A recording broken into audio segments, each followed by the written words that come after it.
The stars above Orinth Prime were distant and cold, shining like silent watchers over the wreckage below. Lieutenant Mason Carter woke to the sound of sparking wires and the smell of burnt metal. His drop pod had slammed into the rocky surface hard, leaving a trail of smoke and twisted steel behind. His helmet display blinked red, oxygen levels dropping fast. "Great," Mason muttered, coughing. His mission had been simple: patrol the neutral zone and scan for strange energy signals. Instead, his pod got hit by an unknown force and thrown off course. He reached for his emergency kit and sealed his helmet. The oxygen tank on his back hissed as it activated. He had maybe 12 hours before it ran out. The landscape was dry and cracked with purple rocks and thin air. Nothing moved, and the silence felt heavy.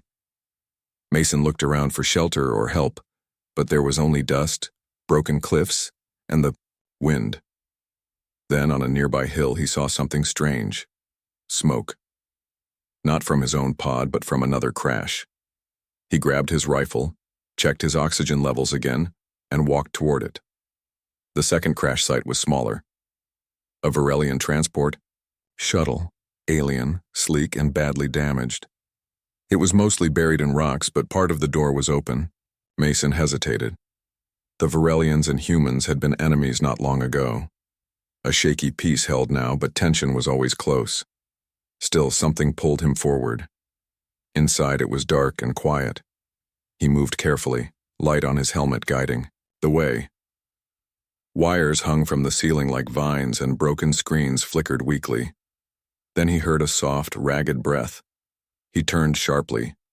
A young Varelian girl lay on the floor, trapped under a piece of metal. Her skin was a pale violet glowing softly in the dark. Her breathing was weak. One arm reached out, her fingers twitching slightly. Her oxygen mask was broken, completely useless in Orinth Prime's thin air. Mason stood still for a moment, torn.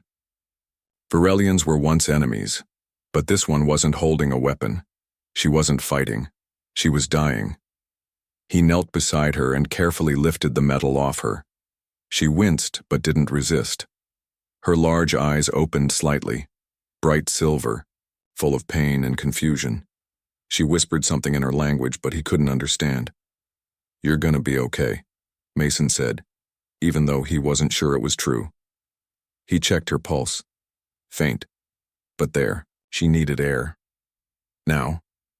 Without thinking, Mason unlocked his helmet, pulled off his own oxygen mask, and gently placed it over her mouth and nose. She flinched, then slowly breathed in. Her chest rose. The color in her skin brightened a little. Mason held his breath for as long as he could. Then he pulled the mask back, took a quick breath, and gave it to her again. They continued like that for hours, passing the mask back and forth. No words. Just air. Just survival. The girl never tried to run. She never looked afraid of him. In fact, her eyes started to soften every time he passed the mask to her. She even tried to give it back sooner, letting him take longer turns. At one point, Mason leaned against the wall, exhausted. "I don't even know your name," he said. With a tired smile, she tilted her head, touched her chest gently, and said, "Saliar." "Saliar," Mason repeated. "Nice to meet you. I'm Mason." Her voice was soft and musical when she tried to say his name. "Mason," he chuckled. Close enough. The night passed slowly. The cold of Orinth Prime crept in, but they stayed close together in the dark. Mason had only a small heater from his emergency kit, but he shared that too. He gave her water from his canister and wrapped a thermal blanket around both of them. She pointed to the stars once and said something he didn't understand. But her voice was peaceful now, not afraid. They made it to morning. As the first weak light of Orinth's sun touched the hills, Mason's radio finally picked up a signal. Echo 12 to base. Survivor found. Sending coordinates. Request immediate evac. Oxygen critical. Within an hour, a joint human-Varelian rescue team arrived. Medics rushed to help. Mason and Salier were lifted into the dropship, given clean oxygen, and strapped in for the ride. As they flew away from the crash site, Mason looked over at Salier. She was awake now, sitting upright and watching him with a strange expression, somewhere between gratitude and something else. She reached out and took his hand, then slowly pressed it to her chest. "Breath," she said. "Yours. Mine." Mason blinked, unsure what she meant. "Yeah," he said softly. "We kept each other alive." He smiled at her but didn't yet realize that this simple act of sharing air had just changed everything. The shuttle carrying Lieutenant Mason Carter and the alien girl Saliar landed softly on the green plains of Virelia, homeworld of the Virelian race. The two had survived a deadly crash on Orinth Prime, and their bond, formed by sharing oxygen, had saved both their lives. Mason expected a simple welcome, maybe medical checks and debriefing. Instead, he was greeted by silence. A group of tall Virelians stood at the landing pad, their silver eyes focused on him. They wore ceremonial robes and strange symbols on their chests. Beside them stood a human diplomat named Ambassador Yelena Clark, looking nervous. "Mason," she whispered as she walked up to him. "We need to talk. Privately." They stepped, aside from the others. "What's going on?" Mason asked. "The Virelians believe that, by sharing your oxygen mask with Saliar, you've completed an ancient bonding ritual," she said quietly. "They call it the breath of life." Mason frowned. "I was just trying to help her survive. That's all." Yelena nodded. "Yes, but in their culture that act means something very deep. When one person gives their breath to another, it's not just kindness, it's considered a sacred vow. A joining of souls." Mason blinked. "Wait, are you saying they think I married her?" Yelena hesitated. "Not exactly married in the way we understand it, but close. You are now her chosen life mate, by Virelian law. And that law is very serious. If you refuse the bond, it could cause a huge problem." Before Mason could respond, Saliar stepped down from the shuttle ramp. She was dressed in soft white robes now, her long hair shining under the twin suns. She looked stronger, but her eyes were full of emotion. When she saw Mason, she walked directly to him. She placed both her hands on his chest and said softly, "You gave breath. You gave life. Now we are bound." The Virelians behind her made a soft humming sound. Approval. Mason didn't know what to say. "Saliar, I didn't know. On my world, it's not the same." She smiled gently. "I know. But for me, it is." Suddenly, a voice rang out, sharp and full of anger. "This is wrong." Everyone turned. A tall Virelian male stepped forward. His robes were black and gold, and his face was hard. His name was Lord Kirat, and he was a powerful noble. More than that, he was the one who had expected to bond with Saliar for political reasons. "She was promised to the House of Kirat," he shouted. "This human has no place here." Mason stepped forward, but Saliar spoke first. "No," she said calmly. "I choose Mason.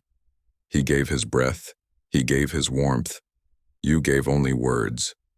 Kirat's face darkened. "Then he must pass the trials of unity," he growled. "If he fails, the bond is broken." Yelena whispered quickly, "Mason, this is serious. The trials are ancient tests to prove worthiness. It's their way to protect the bond. If you don't pass, you'll lose Saliar, and it might break the peace between our people." Mason looked at Saliar. Her eyes were calm but hopeful. "I'll do it," he said at last. "Whatever the trials are, I'll try." The first trial, the walk of breath, the next day, Mason stood in the great temple of air, where the first trial would begin. A Virelian elder explained the task. "You must cross the Whispering Canyon," she said. "The air is thin and sharp there. You must walk without help and reach the other side, carrying only a single breath." Mason wore a light breathing mask with just enough oxygen for 10 minutes. The canyon was wide, full of strong winds and narrow paths. One wrong step meant falling far below. Saliar stood at the far end, waiting. The trial began. Step by step, Mason crossed the canyon. The wind roared in his ears. Dust stung his eyes. His lungs began to ache as the oxygen ran low. His hands shook and sweat poured down his back. But he remembered Saliar's face, her voice, the warmth in her eyes. He kept going. Just as the mask hissed empty, he reached her. The crowd gasped, then cheered. "You passed," Saliar said, placing her hand on his. The second trial. The circle of words, this test was not physical. Mason sat in a room surrounded by Varelian speakers. He had to listen to their language and answer simple questions without a translator. For hours he listened. At first it was just sound, strange and musical, but slowly his memory kicked in. He remembered how Saliar said his name, how she spoke of breath and life. He repeated words softly, then louder.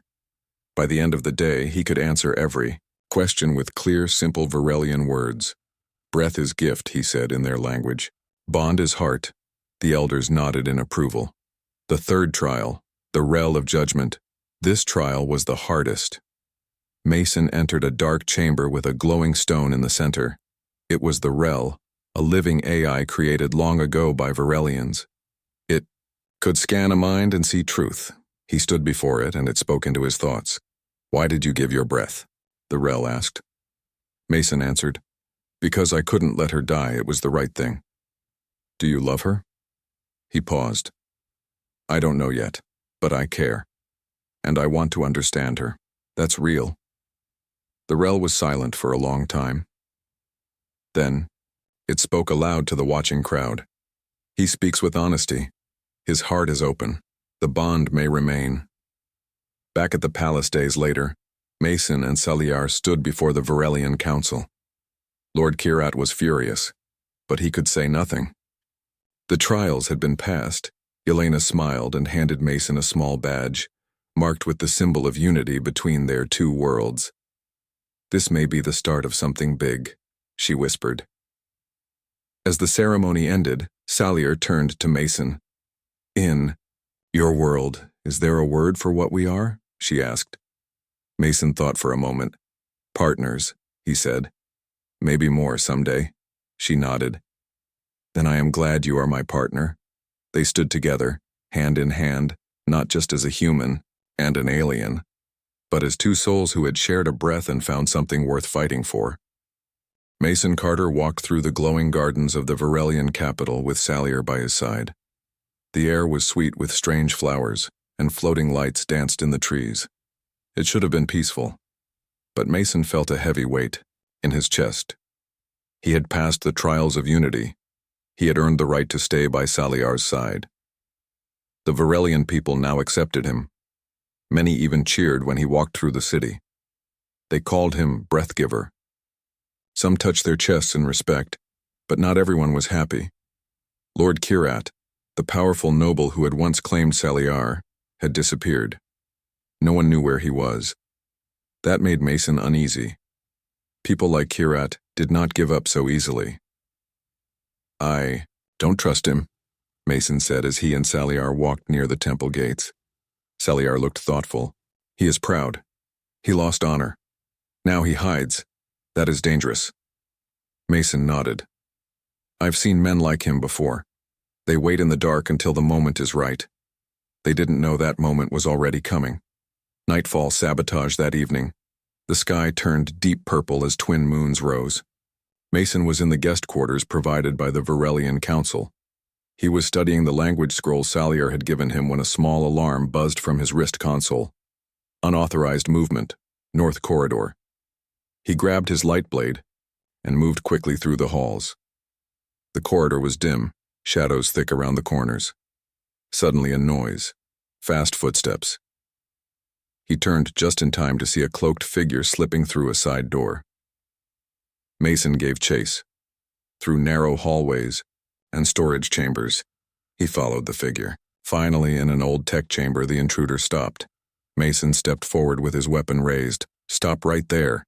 The figure turned slowly and revealed herself. She wasn't Varelian. She was human.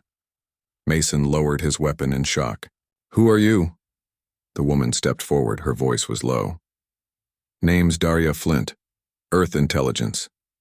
I came to warn you. Warn me about what? Mason asked, still unsure. She handed him a small data chip. Kyrat has hired mercenaries. Human mercenaries. He's making a deal with arms dealers from Earth's outer colonies. They want the war to start again. And you're in the way. Mason's heart pounded. How do you know this? I was part of the deal once, she said, eyes down. But I left. I didn't want to help start another war. You and Salier, your bond, it's giving people hope. That's dangerous to men who profit from fear. Mason took the chip. We have to show this to the council. Daria shook her head. The council won't believe a spy. But there's a better way. What? There's a hidden message from Kyrat, planning the attack. It's stored in a data core deep under the Varelian capital. You find it. You stop the war. Into the core the next day, Mason and Saliar entered the ancient archives beneath the city. They were built long before even Saliar's time. The walls were covered in glowing symbols and the floor hummed with energy. Daria stayed above, helping them from a safe distance using comms. Mason moved carefully through the dark tunnels, light blade in one hand. Saliar followed closely, her eyes scanning the shadows. Finally, they reached the central core. A large crystal stood in the center of the chamber, pulsing with blue light. Mason stepped forward and inserted the chip. Images flickered in the air, Kyrat speaking with shadowy humans discussing weapons, ships, and plans to strike both Earth and Varelia. His goal was clear: destroy the peace, blame humans, and become a war hero. Saliar gasped. He would burn everything just for power. Mason downloaded the message. Let's get out of here. But as they turned, a door slammed shut behind them. The walls lit up with red warning lights. They found us, Mason said grimly. Escape and Truth mercenaries swarmed the entrance of the archive. Mason and Salier fought side by side, dodging blasts and striking back with precision. Though outnumbered, they were fast, and they knew the halls better now. Mason used his training, and Salier used her energy blades with perfect grace. Finally, they reached the surface where Daria waited with a stolen flyer. Get in, she shouted. They jumped aboard, and the ship soared into the sky. Mason handed Daria the data core. This ends now. The broadcast hours later, the Varelian Council gathered in the Grand Hall. The crowd was silent as Mason stepped forward and played the message. Kyrat's voice echoed through the chamber, speaking of war and betrayal. Gasps filled the air. Faces turned pale. No one could deny it now. Lord Kyrat had betrayed them all. An arrest order was sent across the stars. The council leader stood and bowed slightly toward Mason and Saliar. You have saved not only each other, he said, but also the bond between our peoples. The crowd clapped, a sound like soft thunder. Quiet moments. That night, after all the noise, Mason and Saliar sat in the quiet garden again. The stars above were clear. I never thought my life would go this way, Mason said with a small laugh. Saliar smiled. I never thought a human would save me. He looked at her, serious now. You're more than someone I saved. You've become everything. She looked down, touched her chest gently. We shared breath. Now we share heart. They sat in silence for a while, hands gently touching. But even in the quiet, Mason knew it wasn't over. Kyrat was still out there, and something told him. The real war had just begun. A calm silence covered Varelia after the betrayal of Lord Kyrat was exposed. The people had returned to their daily lives, and the council had declared peace again. But peace, as Mason Carter knew too well, was sometimes only the silence before a storm. Kyrat was gone, vanished into the deep void of space. No one had seen him since the evidence of his secret deals had been shown. Some said he escaped to the outer colonies. Others believed he was hiding inside Varelia's dark zones, places even the council dared not watch. Mason had not stopped thinking about it.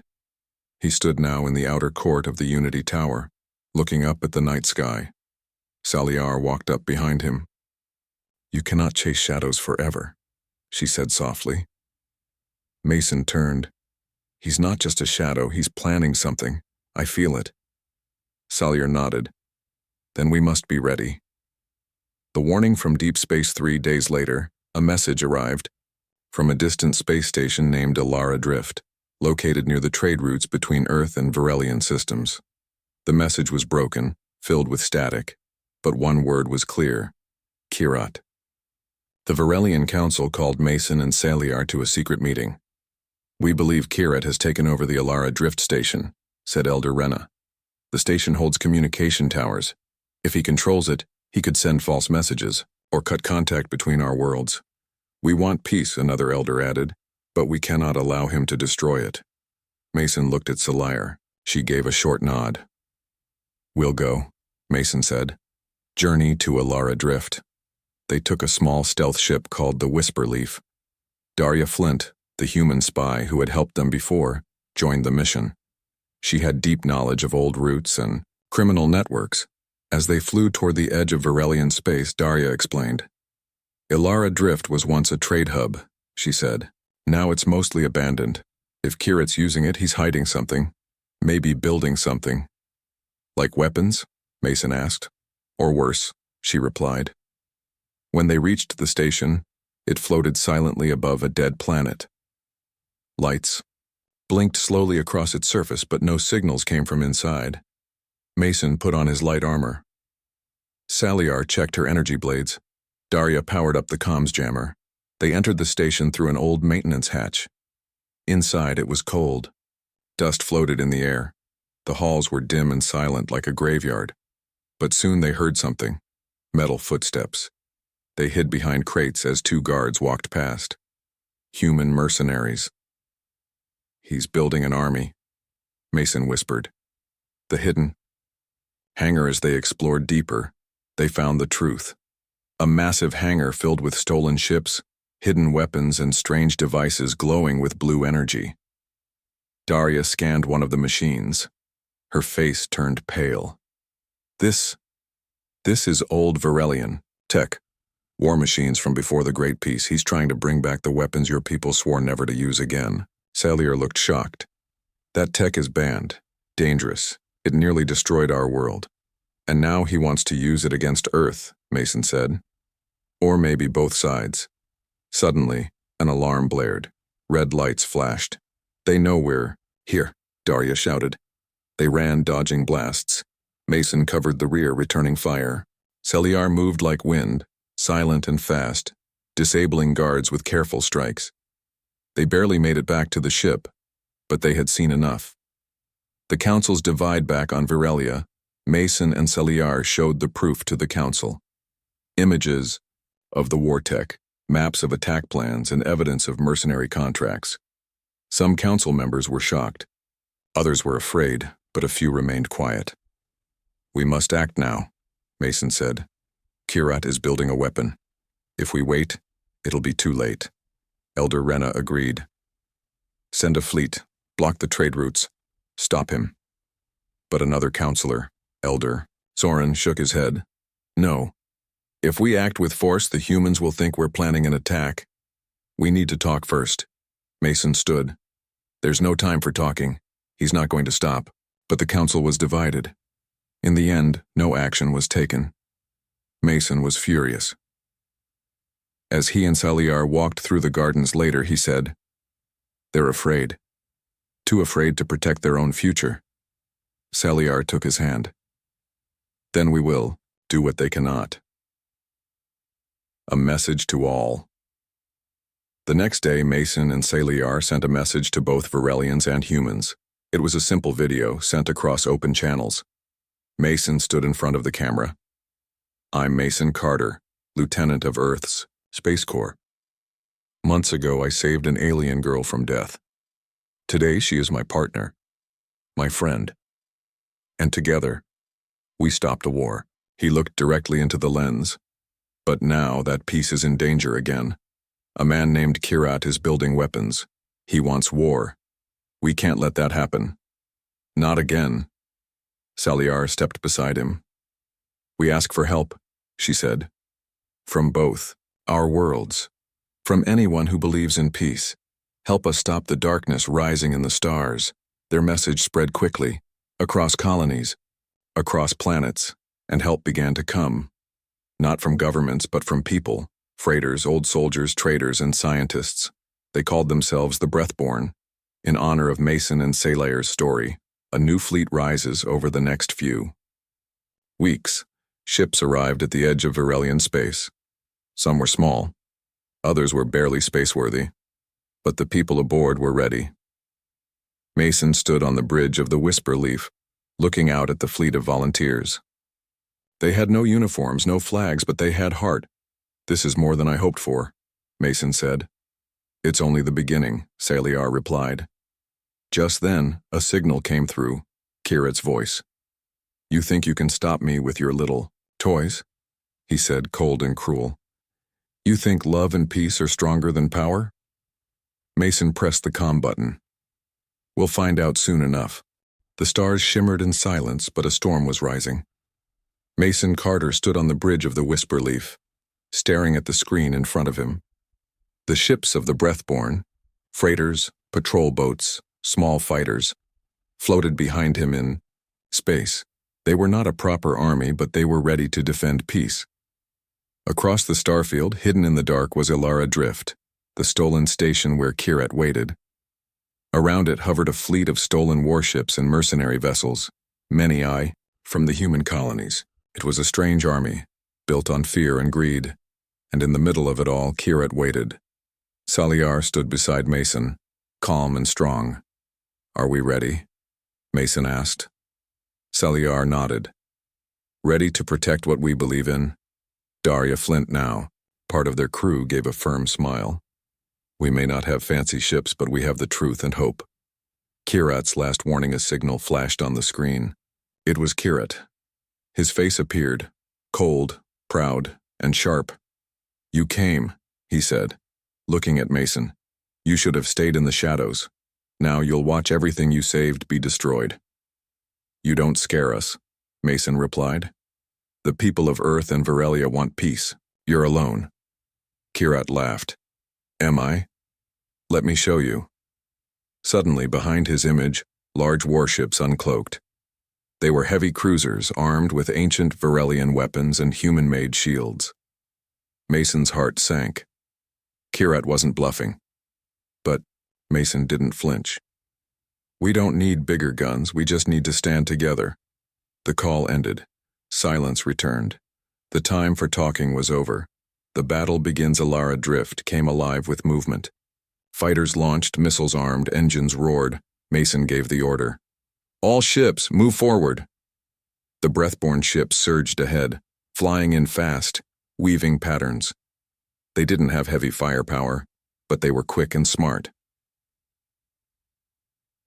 Salayar flew with perfect control, guiding their small squad through enemy fire. Daria operated the sensors, helping them dodge missiles and find weak spots in the enemy line. The enemy was stronger, but the Breathborn fought with heart. An old freighter, called the Sparrow, dove into a Kirat warship, sacrificing itself to save others. On another channel, a miner from Jupiter shouted, "For Earth and Virelia," before blasting an enemy turret. Mason's heart swelled with pride. They were truly fighting for something greater than themselves, breaking the core while the main battle raged. Mason had a different plan. "Ilara Drift is the key," he said. "If we can reach the station's control room, we can shut down the weapon systems. Kirat's fleet depends on them." Salayar agreed. "We go in, just us three." With cover from their allies, Mason, Salayar, and Daria flew straight toward the station's core. The defense fire was intense. Lasers flashed, metal burned, but they made it.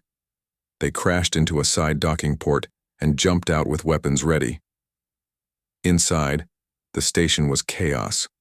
Mercenaries tried to stop them, but they were no match for Salayar's speed or Mason's focus. Daria used old codes to open sealed doors. They reached the central command room, and Kirat was there, waiting. The final face-off. Kirat stood tall in front of a glowing control panel. He wore dark armor and held a curved energy blade. "So," he said quietly, The hero arrives. Mason stepped forward. This ends now. It does, Kirat said, and charged. The fight was fast and brutal. Kirat moved with skill and fury, striking at Mason with force. But Mason blocked each blow. He wasn't fighting for pride. He was fighting for love, for unity. Saliar joined the battle, moving in harmony with Mason, their strikes perfectly timed. For every attack Kirat made, they answered as one. At last, Mason disarmed him. Kirat fell to his knees, wounded and panting. You were a soldier once, Mason said. You could have done good. Kirat looked up, bitter. I wanted strength, and you gave them weakness. No, Saliar replied. He gave us hope. Shutting down the weapons, Daria rushed to the control panel. I can shut it down. She worked quickly, typing commands. Lights turned red, then off. Outside, the warships powered by Alara Drift lost control. The Breathborn fighters took advantage and pushed forward. Kirat's fleet began to fall apart. The battle was over. After the storm, Kirat was arrested and taken into custody by both Earth and Varelian leaders. His crimes were broadcast across the stars. Many were shocked to learn how close war had come again. But more than that, they were inspired by how it had been stopped. By two people from different worlds. A new beginning. Weeks passed. The Varelian Council and Earth's leaders met on a neutral moon. Mason and Saliar stood before them as symbols of peace. Elder Rena spoke. Once we thought only fear could protect us, but these two showed us something stronger. Unity. The Earth Commander added, and trust. The room filled with quiet respect. Later, in the same garden where they once sat in silence, Mason and Saliar now stood under the starlight. Flowers glowed around them. The galaxy feels different now, Mason said softly. Saliar smiled. Because we changed it. He looked into her eyes. Would you stay with me, always? She reached out and touched his chest. I already have. They sat watching the stars, not just as soldier and alien, but as partners, as mates by choice, not law, as symbols of what the universe could be if people chose understanding over fear. Epilogue. The Breathborn across space. The name Breathborn spread, not as warriors but as peacemakers. Humans and Varelians joined together to build new stations, protect travel routes, and teach young ones the lessons of unity. And in every classroom, one story was always told. The story of a man who shared his oxygen with a dying alien girl, and saved two worlds by doing so. The end.